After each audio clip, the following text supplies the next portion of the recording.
말씀 보겠습니다. 아가서 5장 2절에서 8절까지 보도록 하겠습니다.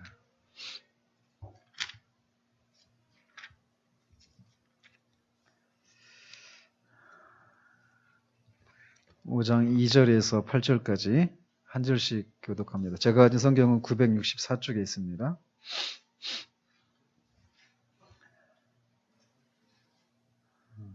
시편, 잠언, 전도서 다음에 아가서 있습니다.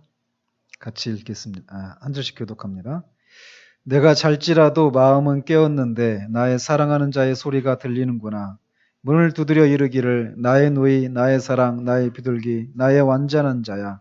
문을 열어다오. 내 머리에는 이슬이, 내 머리털에는 밤 이슬이 가득하였다 하는구나. 내가 옷을 벗었으니 어찌 다시 입겠으며 내가 발을 씻었으니 어찌 다시 더럽히려 하는. 내 사랑하는 자가 문틈으로 손을 들이밀매 내 마음이 움직여서. 그러나 내 사랑하는 자를 위하여 문을 열 때 모략이 내 손에서 모략의 집이 내 손가락에서 불상에 떨어지는가.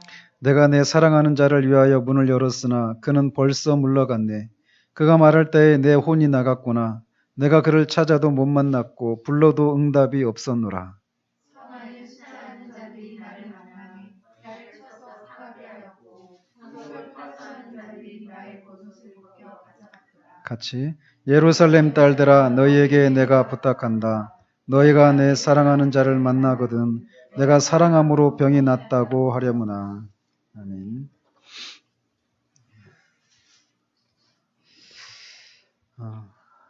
아가서를 어떻게 해석할 것인가에 대해서 교회사적으로 계속 논쟁이 많이 있었습니다.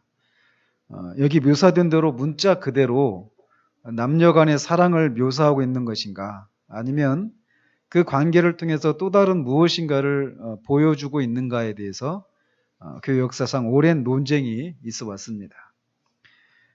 여러분들이 개인적으로 아가서를 읽어보면 이거를 문자적으로만 보면 굉장히 아주 성적인 묘사들도 많이 나오거든요. 이런 묘사들이.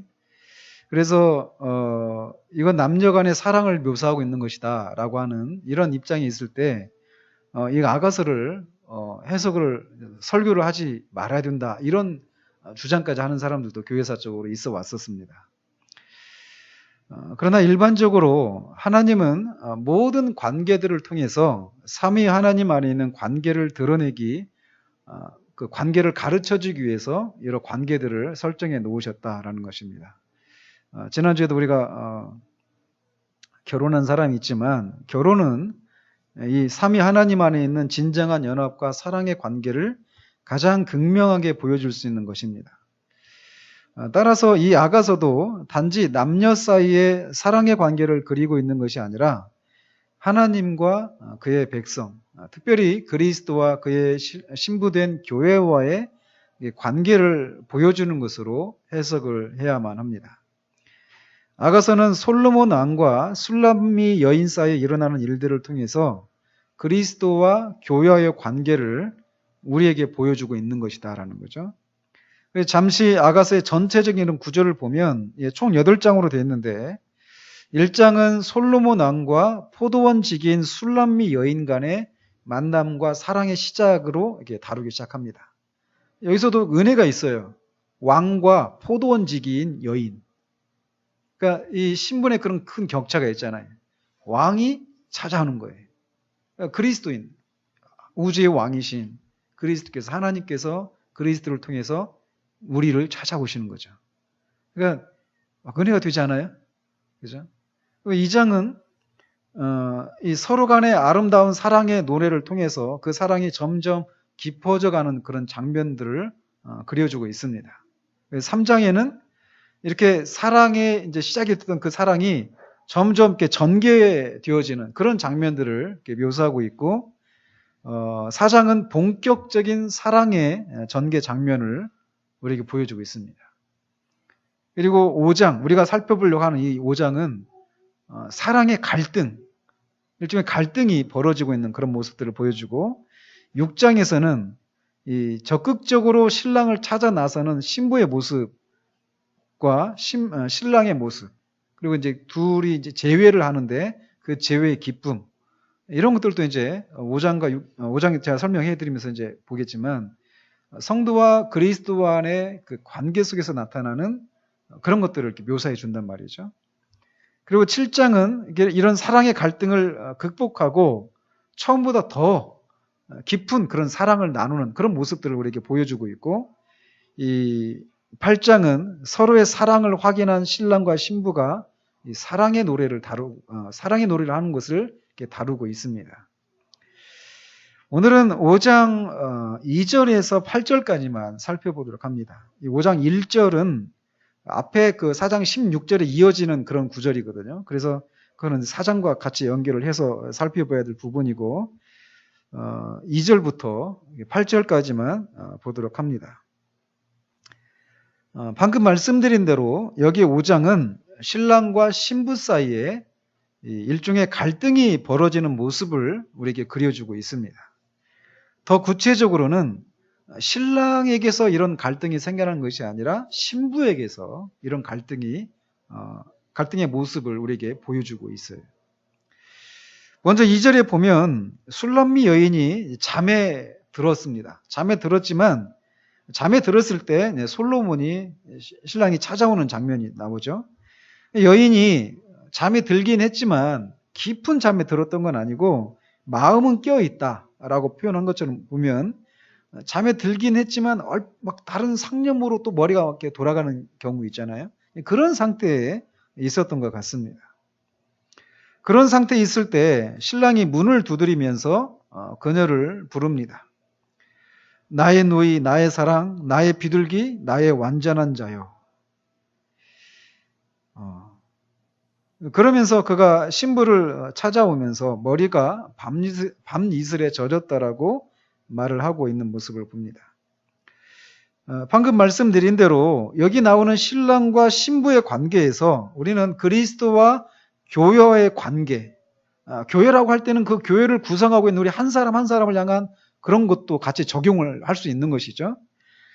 그래서 그런 모습을 우리가 볼 수 있는데, 그렇다면 여기 2절은 그리스도와 교회 사이에서 벌어지는 모습 중에 어떤 장면을 우리에게 보여주고 있는가라는 겁니다. 저는 이렇게 그 아가서를 가지고 부른 찬송이 있어요. 나의 누이, 나의 사랑, 나의 비둘기, 나의 완전한 자야. 일어나 나와 함께 가자. 2장에 나오는 그 구절인데, 그걸 되게 좋아하거든요. 그 복음성을.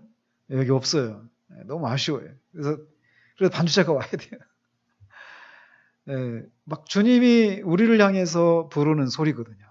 나의 누이, 나의 사랑, 나의 완전한 자야. 그러니까 보십시오. 이렇게 이 왕이란 말이죠.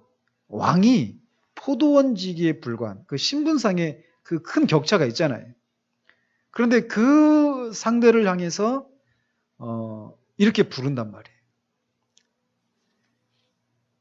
근데 어쨌든 지금 이 5장은 아까 말씀드린 것처럼 일종의 갈등 상황이 있어요. 신부에게서 말이에요. 그래서 이 모습은 특별히 교회와 그리스도의 관계 속에서 교회가 어떤 상태 가운데 있을 때 나타나는 모습을 보여주고 있느냐면, 영적으로 침체가 되어 있을 때 교회를 찾아오시는 그리스도의 모습을 우리가 엿볼 수 있다는 것입니다. 뒤에서 살펴보겠지만 이 여인은 나의 사랑하는 자라고 부르는 그 사랑하는 사람이 찾아왔는데, 사랑하는 사람이 왔다면 우리가 일반적으로 보여지는 모습은 버선발로 막 뛰어나가는 이런 모습이잖아요. 그런데 머뭇거리는 모습을 보여줍니다. 이런 모습을 통해서 우리가 영적으로 침체되어서 그리스도를 향해서 우리가 머뭇거리는 그런 모습을 읽을 수 있다는 것이죠. 얘는 분명히 신랑을 사랑하지만 잠시 사랑하는 자를 맞이하기 위해서 자신이 치러야 할 대가 앞에서 머뭇거리다가 신랑을 떠나보내고 때늦은 후회를 하는 장면을 우리에게 보여주고 있어요. 신랑을 향한 사랑보다 자신이 치러야 할 대가가 더 크게 느껴졌던 것이죠. 우리가 언제 주님을 향해서 그런 마음이 우리 안에 들게 됩니까? 그것은 우리가 영적인 침체에 빠지게 됐을 때 이런 마음이 든단 말이에요. 주님을 향해서 우리의 사랑이 그런 침체가 아니라 그런 늘 이렇게 풍성하면 진짜 버선발로 뛰어가고 주님을 위해서 우리가 무엇이라도 할 수 있을 것 같은 이런 마음의 상태가 되어지는데 그렇지 않단 말이에요. 영적인 침체 가운데 있을 때는 그 주님을 사랑하긴 하지만 그 사랑을 하는 것, 그거 자체가 우리 안에서 사라지는 건 아니에요. 주님이 심어 놓으셨기 때문에 늘 우리 안에 있단 말이죠. 우리 자신은 그것을 보지 못하는 그런 때라 하더라도 우리 안에는 그게 있습니다. 분명히. 그럼에도 불구하고 그게 이제 버겁고 힘들어지고 하는 때가 있단 말이에요. 영적인 침체에 빠질 때 말이에요.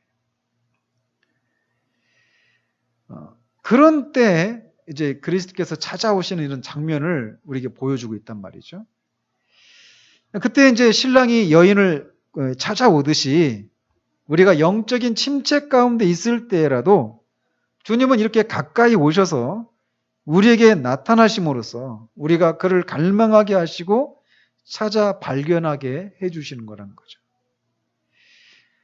여인이 잠시 사랑을 위해서 치러야 할 대가로 머뭇거리는 심적인 상태 가운데 그런 상태 가운데 있었지만 이런 머뭇거리고 있는 그런 여인에 대한 신랑의 호칭은 신부가 신랑을 향해서 사랑이 불붙어 있었을 때와 같이 여전히 나의 누이, 나의 사랑, 나의 비둘기, 나의 완전한 자라는 것입니다.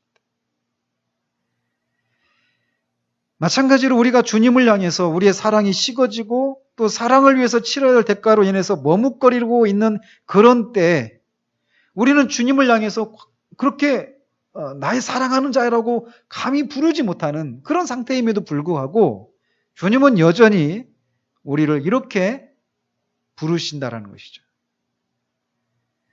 우리를 향한 주님의 사랑은 언제나 변함이 없으시다라는 거예요. 오늘 오전에도 살펴본 것처럼 말이죠.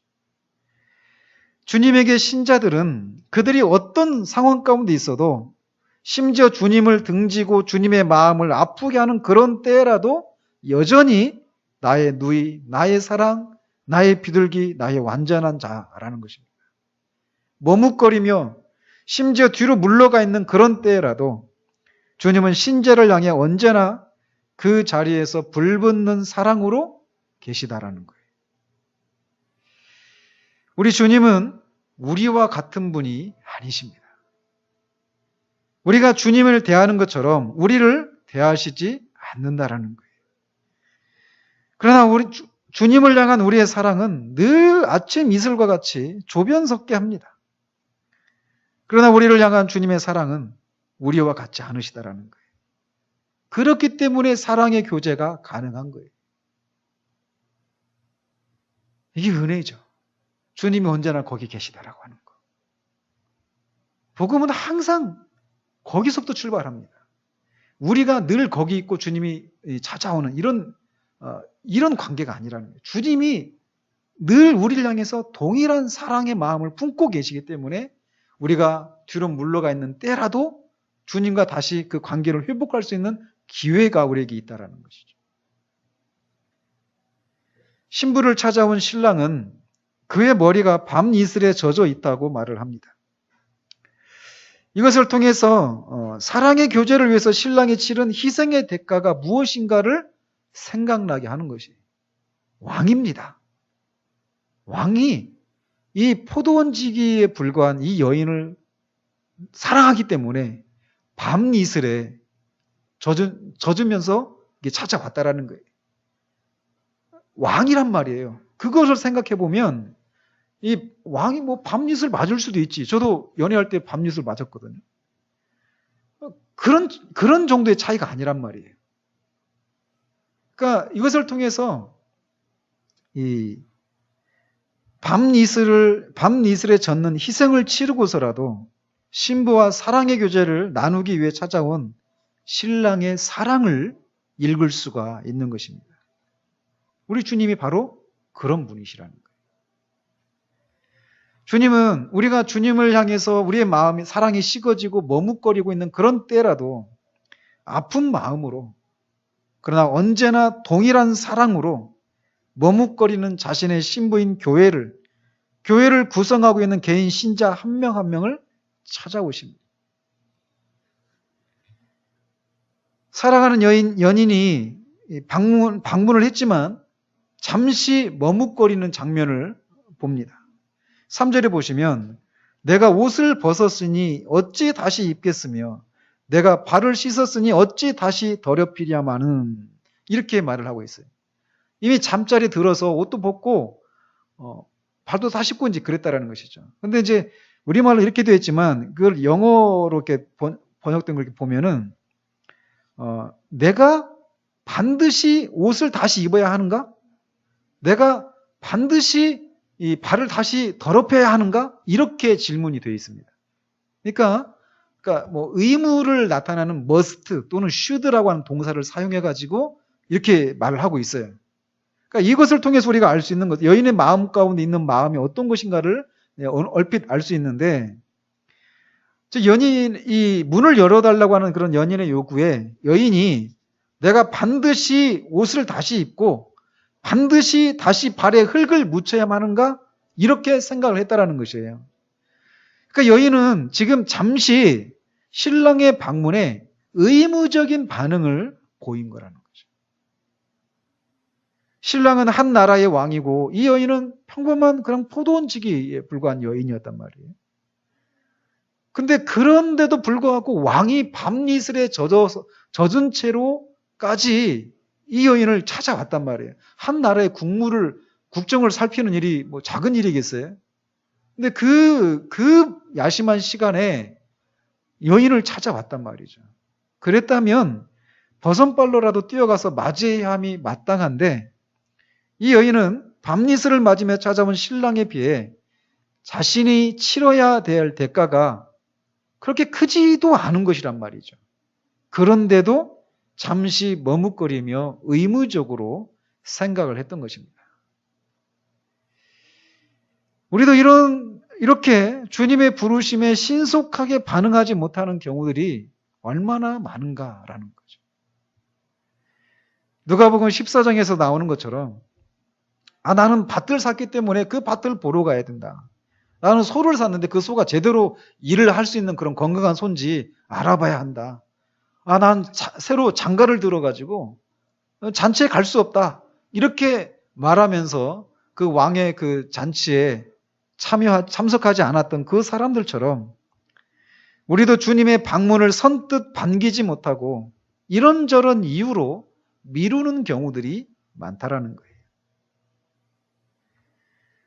주님에 대해서 우리가 의무적으로 대한다면 그것은 얼마나 배은망덕한 일이고 얼마나 주님의 마음을 아프게 해드리는 것이 되겠습니까? 그러나 우리는 많은 경우에 주님의 마음을 아프게 해드린다는 거예요. 우리가 주님을 등지고 부인하는 그런 일을 하지 않는다고 해도 우리가 주님을 버거워하고 부담스러워하며 적당한 선에서 주님의 마음을 상하지 않게 하는 정도로 살아가는 것 또한 주님의 마음을 아프게 하는 것이라고 하는 것을 생각을 해야 합니다. 늘 이렇지 못한 우리들의 모습을 인해서 아파하지도 않고 그런 것으로부터 벗어나 주님을 온전히 사랑하고자 하지 않는 수많은 우리들의 모습들이 오늘도 주님께 아픔을 드리고 있음을 우리는 기억해야 합니다. 근데 4절에 보면 이렇게 잠시 동안 머뭇거리는 신부와 달리 신랑은 그 잠겨진 문을 열기 위해서 문틈으로 손을 집어넣고 열려고 하기까지 합니다.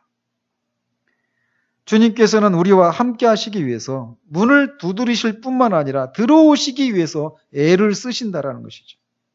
문빗장을 벗기려 하시기까지 하십니다. 거듭거듭 두드리고 계십니다. 신랑의 이런 행동은 여인의 마음을 움직였습니다. 마찬가지로 주님이 우리를 향해 그렇게 하신다는 것을 알 때 우리의 마음이 움직이는 거예요. 우리가 주님께로 선뜻 나가지 못하게 만들었던 그런 여러 가지 집착들을 바라보는 우리의 시선의 변화가 일어납니다. 항상 이 주님께서 우리를 거룩한 삶으로 이끌어가는 방식은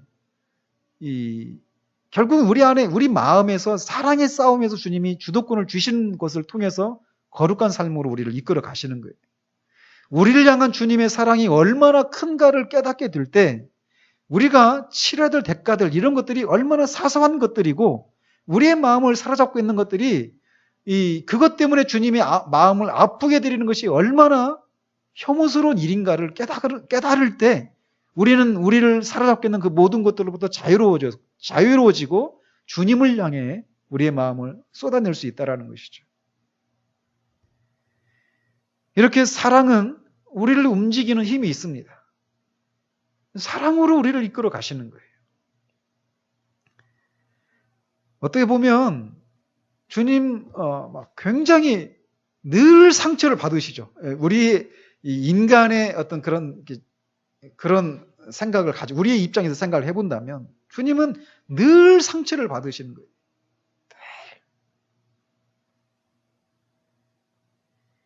드디어 이런 신랑의 행동에 마음이 움직인 여인이 신랑을 맞이하기 위해서 문을 엽니다. 그러자 아마도 신랑이 여인에게 주기 위해서 손에 몰약을 쥔 채로 문을 열었던 모양이에요. 그래서 신랑이 잡았던 문빗장에 묻어 있었던 그 몰약의 한 개를 이 여인이 이제 맞게 된 것이죠. 몰약은 사랑하는 사람이 바로 그 문을 잡았다라고 하는 흔적이었던 거죠. 그 몰약의 향이 더욱더 여인의 마음을 움직였습니다. 왜냐하면 여인은 앞에 1장, 2장 이런 데서 보면 이미 자신이 사랑하는 이 신랑에 대해서 몰약의 향기를 풍기는 사람이다 이렇게 묘사하고 있습니다.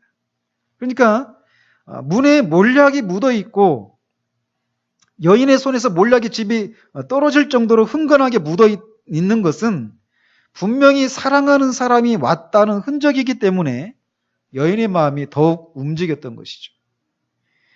몰약의 향기는 여인에게서 신랑을 향한 사랑과 그와의 교제로 인한 기쁨을 불러일으켰음이 분명합니다.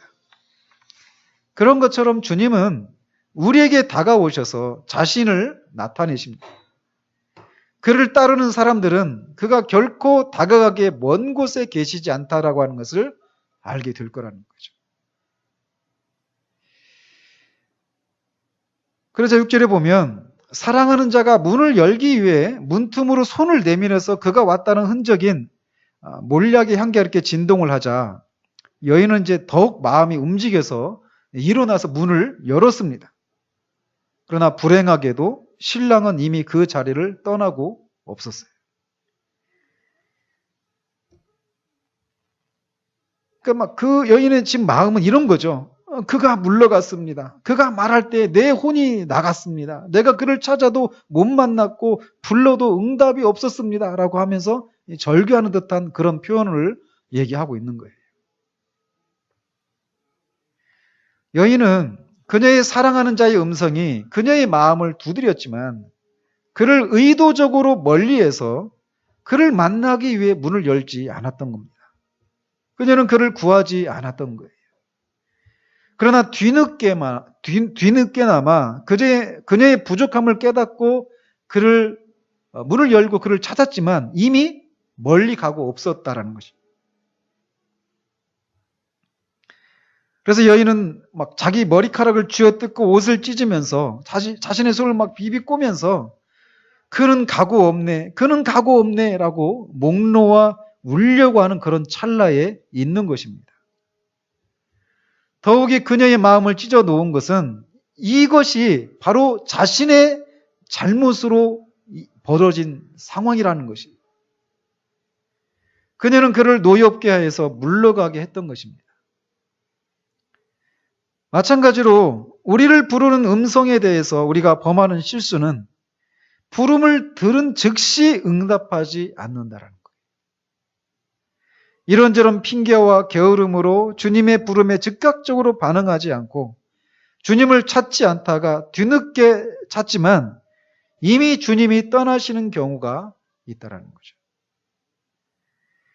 그리스도께서는 그분의 부름에 우리가 지체할 때 그것을 주님에 대한 거절로 여기시고 책망하시며 위로의 교제를 유예하시는 경우들이 있다라는 거예요. 이것은 시편에서 종종 볼 수 있는 모습인데 하나님께서는 하나님의 얼굴을 그의 백성들에게 감추시는 경우들을 종종 봅니다. 하나님이 그의 얼굴을 우리에게 감추시는 것, 그의 마음을 우리에게 보이시지 않는 것, 그것은 신자에게 있어서 가장 고통스러운 일이고, 이런 상태를 인해서 우리는 애통해야 합니다. 시편은 여러 가지 이유로 이렇게 자신에게 얼굴을 감추신 하나님을 찾는 자의 탄식과 부르짖음과 비탄 속에 다시 하나님의 얼굴을 찾은 자의 탄성으로 이루어진 책이에요. 우리는 이것을 알아야 된다는 것이죠. 다시 말씀드리면 시편은 하나님을 찾는 자의 탄식과 하나님을 찾은 자의 탄성으로 구성된 책입니다. 그래서 우리 신앙의 요체는 바로 그런 것이라는 거예요. 우리에게는 이렇게 하나님을 찾는 것 또는 하나님을 찾은 것에 대한 탄식과 탄성이 무엇인지를 아는 신앙생활을 해야 한다는 것이죠. 신앙의 요체가 바로 그런 것입니다. 그러나 많은 경우에 하나님께서 그에게 얼굴을 감추신 지 이미 오래인데도 아무런 어려움을 느끼지 않고 살아가는 사람들이 많다라는 거예요.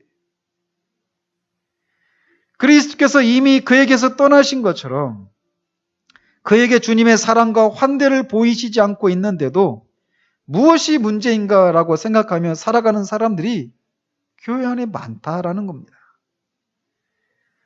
여전히 신앙의 의무를 감당하고 있기는 하지만 주님과 이런 실제적인 교제를 누림이 없이 주님이 떠나도 전혀 문제가 되지 않는다는 식으로 살아가는 그리스도인들이 너무나 많다라는 거예요. 우리는 기억해야 합니다. 만약 그리스도께서 떠나가시면 그것은 무언가 우리로부터 주님이 부당한 대우를 받으셨기 때문이라고 하는 것을 기억해야 돼요. 그러므로 주님과 우리와의 교제가 막혀 있다면 무엇이 주님의 마음을 아프게 했는지를 돌아봐야 합니다. 그래서 다시 그 주님을 찾아야죠.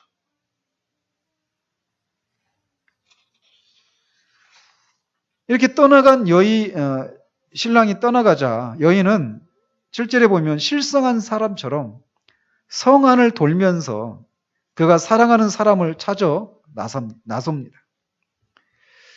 그러다가 성 안을 이렇게 도는 순찰하는 사람들도 만나게 되고 성을 이렇게 파수하는 사람들도 만나게 되는데 그 사람들이 이 여인을 때리고 겉옷을 벗겨버렸습니다. 그러니까 그 야심한 시간에 여인이 성 안을 돌아다니는 것이 파수꾼들의 눈에는 이 순찰자들의 눈에는 이거는 밤에 돌아다니면 안 된다라고 하는 통금 규칙을 어기는 그런 사람으로 보일 수도 있고 더 나아가서는 매춘을 하려고 하는 여인으로 보였던 모양입니다. 그래서 그들은 여인을 때리고 심지어 그가 입고 있었던 겉옷까지도 벗겨서 이 매춘을 하려고 하는 이 여인은 정절을 지키는 여인이 아니다라고 하는 것을 드러내려고 했던 것 같아요. 마찬가지로 신자들이 이렇게 그리스도를 홀대함으로써 주님이 떠나게 되면 그들은 그리스도 안에 있는 기쁨을 잃어버리게 되고 자책감에 사로잡히게 되어서 양심으로부터 맞고 사탄으로부터 옷벗김을 당하는 것 같은 수치를 경험하게 됩니다. 기도를 해도 두려운 기도를 하게 되고 영혼은 심히 곤고함 가운데 처하게 된다는 거죠. 그러자 8절에 보면 여인이 그의 동료들에게 이제 부탁을 합니다. 예루살렘 딸들아, 너희에게 내가 부탁한다. 너희가 내 사랑하는 자를 만나거든 내가 사랑함으로 병이 낫다고 하려무나 라고 그렇게 자기가 사랑하는 사람에게 자기의 상황을 그렇게 말해달라고 부탁을 합니다. 사랑 때문에 생긴 병을 뭐라고 하죠? 상사병이라고 하는 것이죠. 이제 여인이 사랑 때문에 너무 사랑하는데 만날 수가 없기 때문에 병이 생겼다라고 말하는 거예요. 상사병에 걸렸다라는 것이죠. 자신이 그런 상태에 있다라고 하는 것을 사랑하는 사람에게 전해달라고 부탁을 합니다. 이것은 자신의 영적인 곤고함을 다른 동료 신자들에게 기도를 이렇게 부탁하는 그런 모습을 우리에게 보여주고 있는 거예요. 우리는 누군가에게 우리를 위해서 기도해달라고 할 때 이런 것을 인해서 누군가에게 기도를 부탁하는 이런 사람들이어야 합니다. 내가 이런저런 어려움에 있어 어떤 그 육신의 삶을 살아가는데 필요한 이런 것들이 없는 것을 인해서 우리가 기도 부탁하고 하는 것도 얼마든지 할 수 있어요. 또 해야 합니다.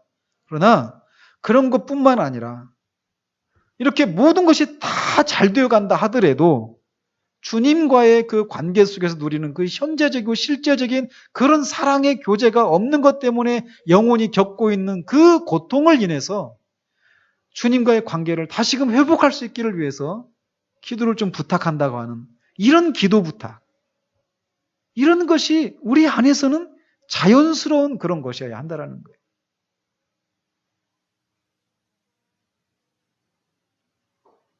주님이 현재적으로 나를 사랑하시고 계시다라고 하는 이 사랑을 잃어버린 데서 오는 영혼의 황량함과 외로움이 무엇인지를 아는 사람이어야 해요. 오늘날 교회 안에서 흔히 보여지는 모습은 일단 은혜를 받고 구원을 받으면 구원의 감격을 누리면서 교회를 섬기고 뭔가 열심을 내다가 시간이 점점 흐르면서 그 열심도 식어지고 그 열심히 일만 하는 그런 모습들을 보게 됩니다. 그리고 교회에서는 그런 사람들을 충성된 종이라고 막 하죠. 그래서 이런저런 일들을 많이 맡기죠. 그러나 신앙의 요체는 내가 얼마나 많은 일을 하는가에 있지 않아요. 하나님은 우리를 일꾼으로 부르신 것이 아닙니다. 하나님은 우리를 일꾼으로 부르신 것이 아니에요. 하나님은 우리를 예배자로 우리를 부르신 거예요. 하나님을 즐거워하고 하나님과 그 사랑의 교제를 나누는 일은 그런 사랑이 그 겉으로 드러난 방식으로 되어진 것이 일이지 그런 주님과의 실제적인 현재적인 그런 사랑의 교제가 없이 일만 하는 그런 사람으로 우리를 부르시지 않았단 말이에요. 그러나 불행하게도 오늘날 교회 안에는 이런 사람들이 많다라는 것입니다. 마치 누가복음 15장에 나오는 소위 탕자의 비유에 나오는 큰 아들과 같은 사람들을 교회 안에서 많이 보게 된다라는 거예요. 큰 아들은 비록 작은 아들처럼 집을 떠나거나 방탕한 삶을 살지 않았어요. 그런 면으로 아버지의 마음을 아프게 한 적은 없습니다. 그러나 그는 아버지와 함께 그렇게 오랜 동안 집에 있었지만 가장 좋은 것인 아버지와 그 관계를 누리지를 못했던 거예요. 그러는 동안에 그가 아들로서 해야 될 일들을 하지 않았느냐? 그것도 아닙니다. 열심히 일을 했습니다. 그러나 그 나중에 막 불만을 표현하잖아요. 나 있을 때는 한 번도 이것도 안 해주고 저것도 안 해주더니 다 말아먹은 못돼 먹은 그 동생이 왔는데 저렇게 잘 막 잔치해주고 가락지 끼워주고 하느냐. 아버지가 그러잖아요. 너는 나와 좋은 것으로 나와 함께 하지 않았느냐를. 무엇이 좋은 것이겠습니까? 아버지 아니겠어요? 근데 그들은 그러지를 못했던 것이죠. 아버지와 그 사랑의 교제를 나누지를 못했던 거예요. 의무는 감당하고 있었지만 말이에요. 그런 것처럼 비록 세상으로 돌아가서 방탕한 삶을 살지는 않지만 주님과의 교제에서 누리는 기쁨을 누리지 못하고 그저 종교적인 의무만을 수행할 뿐인 그런 모습을 보이는 사람들이 오늘날 너무나 많다라는 거예요. 오늘날은 교회 안에 큰 아들들이 너무 많아요. 그래서 우리가 이 은혜를 누리기 위해서 작은 아들처럼 방탕한 삶을 살다가 돌아와야 된다. 이건 말씀드리는 게 아닙니다.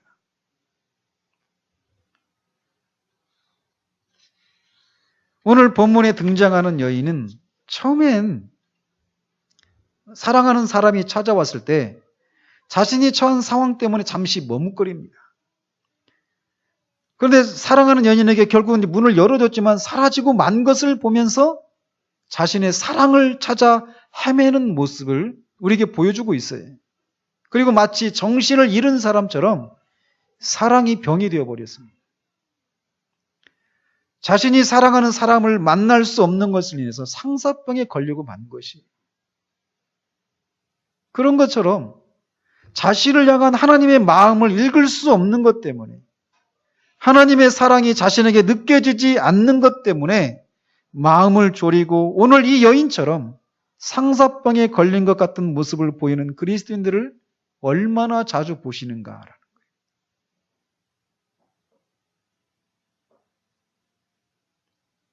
우리가 없어도 하나님이신 그런 완전하신 하나님께서 이 세상을 창조하신 것은, 또 우리를 죄에서 건져주신 것은 삼위 하나님 안에 있었던 그 사랑의 교제에 우리를 초청하시기 위함입니다. 이 여인의 상태는 어떠했습니까? 이 여인은 사랑하는 사람의 부재로 병이 날 만큼 그렇게 그 사람을 사랑했습니다.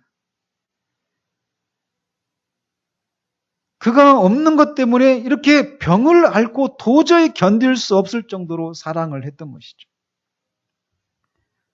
그래서 해산하는 여인과 같은 아픔으로 그가 돌아오기를, 그를 찾을 수 있기를, 그와 다시 사랑의 교제를 나눌 수 있기를 기다리고 찾고 추구했던 것이죠.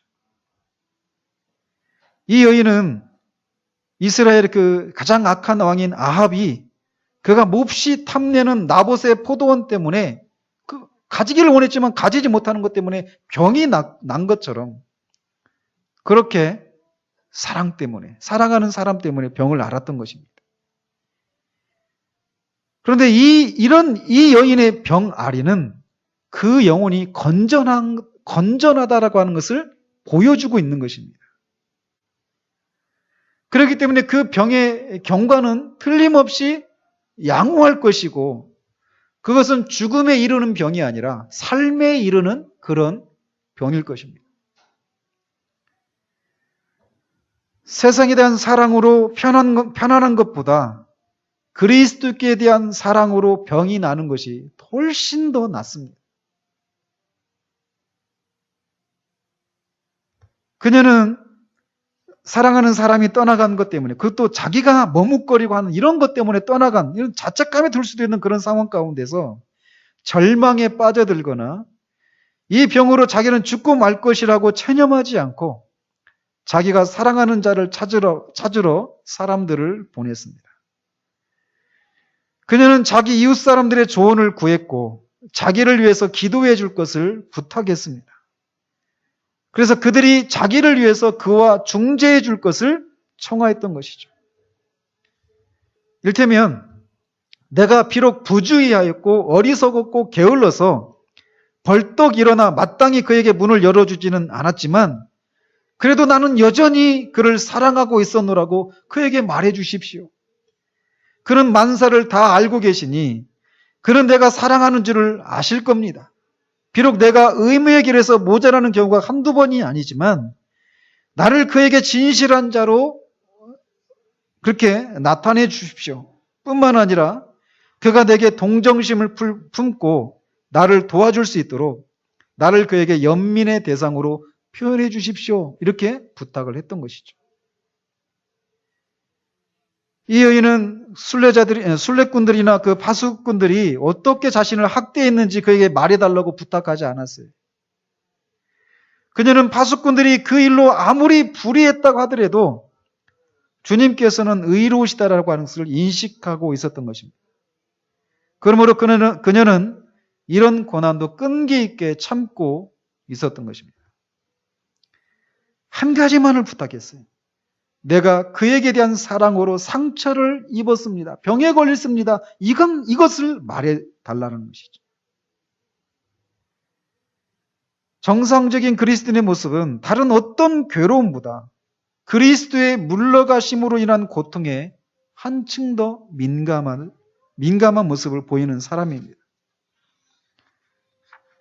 우리는 흔히 사랑이 밥 먹여주냐 이런 얘기를 하죠. 아까 점심 때 요즘 어떤 그 서로 간에 조건을 따지고 막 그런 세태란 말이죠. 우리 사랑을 얘기하고 막 그러면 결혼은 현실이다 이런 얘기하면서 사랑이 밥 먹여주냐 광고 나왔죠? 2% 그 선전할 때. 우리 서로 사랑하게 내버려 두세요 하면서 막 절규하잖아요. 이렇게 사랑이 밥 먹여주냐라고 하는 이런 어른들의 얘기에 사랑에 빠진 사람들 또는 사랑에 실패한 사람들이 그런 얘기를 들을 때 막 실망을 하잖아요. 그런 것처럼 신앙 안에서 신앙의 본질을 상실한 채 그저 일에 파묻혀 살아가는 사람들로 인해서 우리는 상처를 받습니다. 저는 사실 매일 상처받죠, 저도. 저 자신이 하나님을, 그리스도를 이렇게 저의 전 존재를 향해서 사랑하지 못하고 있는 저의 현실을 보면서 상처를 받고. 우리 교인들, 제가 만나는 주변에 많은 사람들을 통해서도 누가복음 14장에 나오는 것처럼 나는 밭을 샀으니까, 소를 샀으니까, 장가 들었으니까 주님이 먼저가 아니라 내가 먼저인. 그것이 저는 늘 상처입니다. 그런데 그런 것이 없이 그 큰아들처럼 묵묵히 자신이 할 바를 다 하고 있는 그런 사람들을 보면서 나는 할 바를 다 하고 있다. 이렇게 생각하는 모습을 보면서 상처를 받을 수 있는 그런 마음의 상태가 우리의 상태여야 한다라는 것이.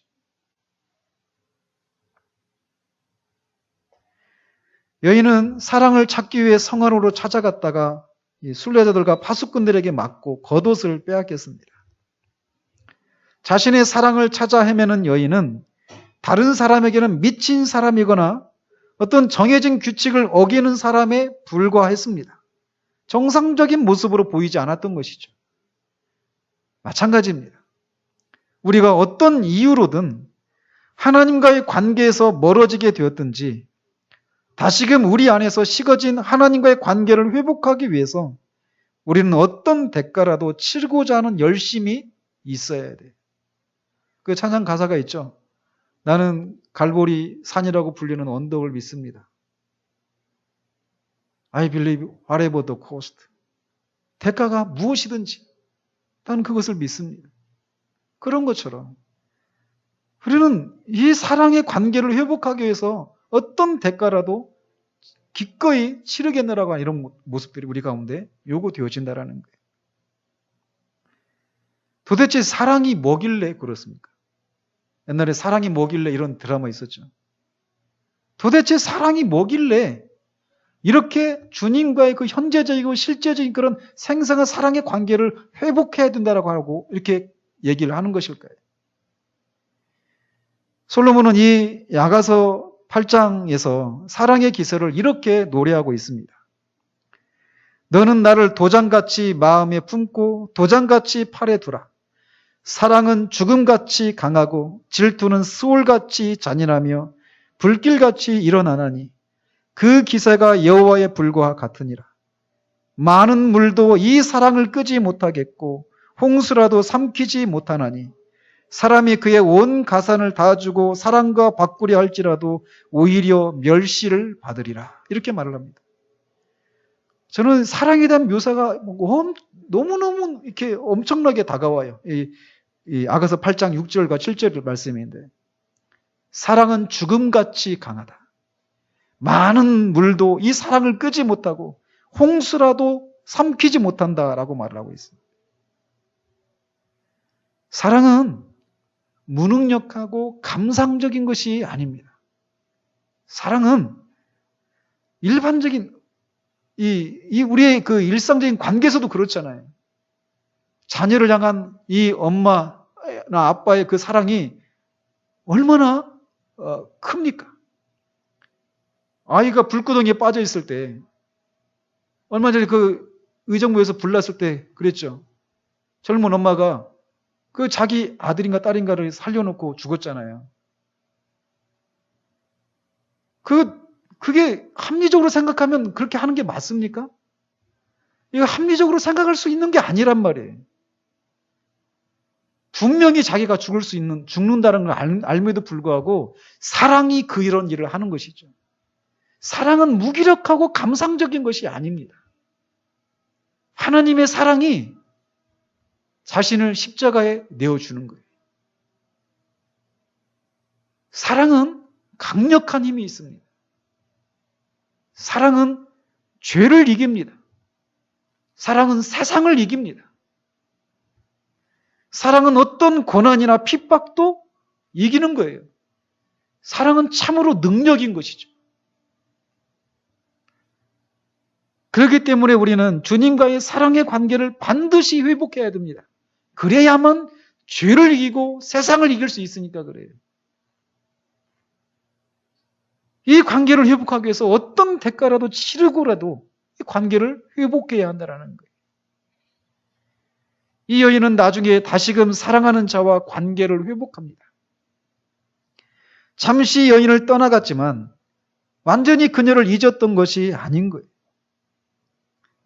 마찬가지로 주님은 우리 안에서 주님이 거하시기에 합당하지 않은 모습들로 인해서 잠시 우리를 떠나신 것처럼 그분의 얼굴을 감추시지만 그런 상태 가운데서 다시금 그 사랑의 관계를 회복하기 위해서 마치 상사병에 걸린 것처럼 그 주님을 찾는 그런 과정을 통해서 우리를 다루시고 마침내는 다시금 우리에게 그분의 사랑의 그런 감미로운 얼굴을 우리에게 다시금 보이신다라는 것이죠. 이 사랑이 우리 안에 늘 있어야 합니다. 천국은 다른 곳이 아닙니다. 이 사랑으로 늘 충만한 가운데 있는 거예요. 여기에서부터 우리는 이것이 무엇인지를 알아야 돼요. 우리가 수요 기도회 때 그 토저 목사님 고회사 그 책을 읽고 있는데 거기에서 보면은 그런 얘기가 있어요. 저는 그 기도가 참 너무나 마음에 들어요. 놀리치의 줄리안이라고 하는 그런 여자 그리스도인이 있는데 16세기에 자기한테 3가지 상처를 달라라는 거예요. 하나님 앞에. 제가 다 기억은 안 나는데 이것이 없는 것 때문에 생긴 상처. 그래서 이것은 하나님만이 치료할 수 있는 상처예요. 그 상처를 자신한테 늘 달라라는 것이.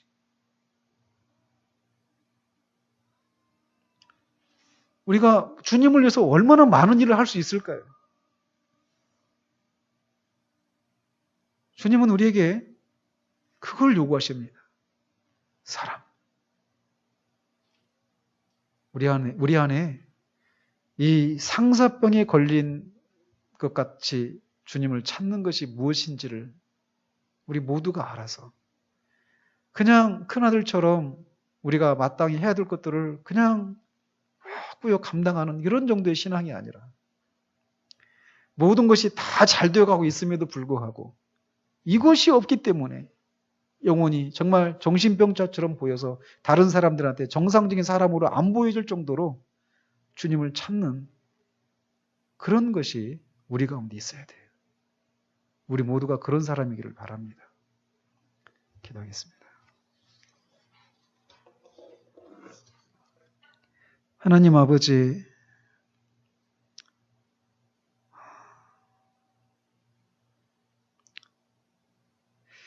우리를 향한 주님의 그 사랑을 우리가 어떻게 다 이해할 수 있겠습니까? 주님은 우리가 없어도 완전하신, 스스로 만족하시는, 스스로 계시는 그런 완전하신 하나님이신데 마치 우리가 없으면 하나님이 정말 자녀를 잃어버린 엄마가 완전히 넋을 잃어버리고 주의 그 아무 좋은 것들도 좋은 것으로 느껴지지 않는 것 같이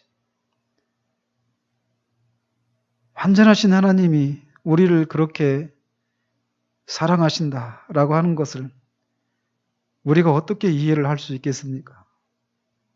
그러나 분명한 것은 하나님이 그런 사랑으로 우리를 사랑하신다라는 것입니다. 그리스도의 십자가가 바로 그것을 우리에게 너무나도 크고 분명하게 소리를 치고 있는 것을 보게 됩니다. 하나님, 우리도 하나님이 우리가 없으면 하나님이 마치 하나님이 못 되시는 것 같이 우리를 그렇게 사랑하시는 그 하나님의 사랑을 참으로 우리도 조금이라도 알고 조금이라도 인격적으로 반응을 할 수 있는 사람들이기를 원합니다. 그래서 우리 안에서도 하나님을 그렇게 상사병에 걸린 사람처럼 주님을 찾고 또 그 주님을 다시 만난 것을 인하여서 정말 모든 것을 얻은 사람처럼 모든 것을 가진 사람처럼 그렇게 하나님으로 만족하고 즐거워하는 것이 무엇인지를 아는 그런 우리들이기를 원합니다. 수많은 큰아들들이 넘쳐나는 이 가난한 시대 가운데 하나님이 지금도 이런 사람들을 찾으시고 또 그런 자들을 통하여서 더 풍성한 세계로 우리를 이끌어 가시기를 원하시는 그 주님과의 만남이 이루어져서 하나님 참으로 수많은 하나님의 사람들이 이것이 무엇인지를 알고 이 안에서 참으로 참된 그런 신앙을 만끽하며 살았던 것처럼 우리도 이것을 아는 사람들 될 수 있도록 주님 도우시옵소서.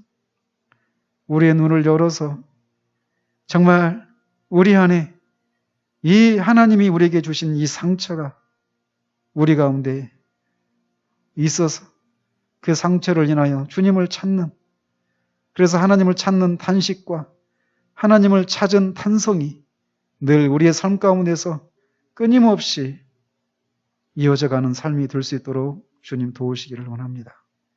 예수 그리스도 이름으로 기도합니다. 아멘.